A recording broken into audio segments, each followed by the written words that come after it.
LPU ప్లేస్మెంట్ల రికార్డులు సృష్టిస్తోంది. Final year student 2.5 కోట్ల ప్యాకేజ్ పొందుతున్నారు. 1700 మందికి పైగా LPU స్టూడెంట్స్ 10 లక్షల నుంచి 2.5 కోట్ల ప్యాకేజెస్ పొందారు. విద్యా విప్లవం ప్రారంభమైంది లవ్లీ ప్రొఫెషనల్ యూనివర్సిటీలో. పల్నాడు జిల్లా చిలకలూరిపేటలో టీడీపీ మహిళా నేత శిరీషాబాయి ఆత్మహత్యకు యత్నించింది. సీఐ రమేష్ తన పట్ల అసభ్యంగా ప్రవర్తించాడనే మనస్తాపంతో ఆత్మహత్యాయత్నానికి ప్రయత్నించింది. ఓ కేసులో చిలకలూరిపేట పోలీస్ స్టేషన్కు వెళ్తే తనను కులం పేరుతో సీఐ దూషించారని శిరీషాబాయి అంటోంది. ఈ మేరకు సీఐ రమేష్పై చర్యలు తీసుకోవాలని డిమాండ్ చేస్తూ పల్నాడు జిల్లా ఎస్పీకి టీడీపీ మహిళా నేత ఫిర్యాదు చేశారు.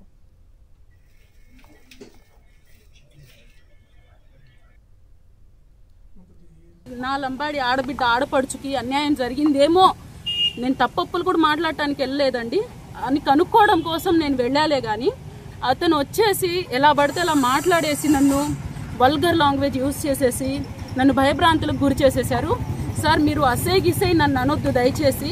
నా పేరు శిరీష, నేనేం స్టేషన్కి రావడం కొత్త ఏం కాదు, నేను మీకు తెలుసు, నేను మీ ఇంట్లో ఆడపిల్లని కాదండి. అసై గిసై అని మాట్లాడుతున్నారు, పేరు పెట్టి పిలవండి, నేను ఫీల్ అవునని చెప్పా. ఇంక అంతలోకి అతను వెంటనే బాగా కోపంగా ఉండి, ఏంటే నీకు రెస్పెక్ట్ ఇచ్చేది, ఇక్కడ వచ్చి మాట్లాడుతున్నావు, ఎందుకు వచ్చావే నువ్వు, ఏం అవసరం ఉండొచ్చావు, నువ్వు బాగా నేర్చుకున్నావు, కమ్యూనిటీ పేర్లు చెప్పి సంఘాల పేర్లు చెప్పి ఎవడొస్తారు రమ్మను, మీ సంఘాల వాళ్ళని రమ్మను చూసుకుందాం అని చెప్పి నా ఫోన్ లాక్కొని నన్ను స్టేషన్లో కాసేపు కూర్చోబెట్టారండి. 3 గంటల సేపు ఉన్నా నేను. నన్ను ఎక్కడైతే నుంచోబెట్టి నాతో అసభ్యంగా మాట్లాడి నాతో అసభ్యంగా బిహేవ్ చేశారో ఆ రూమ్లో నా తలపైన కెమెరా ఉంది.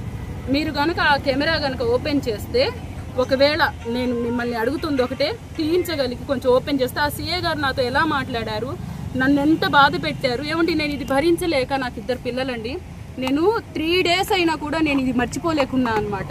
నేను ఒక లీడర్గా ఉండి ఒక నాయకురాల్లాగా సమాజంలో నా వాళ్ళందరికీ చెప్పేదాన్ని, నేను మాటలు పడ్డానే, నన్ను నిన్నన్నాడే అని చెప్పి నేను జీర్ణించుకోలేక పాయిజన్ తీసుకున్నాను.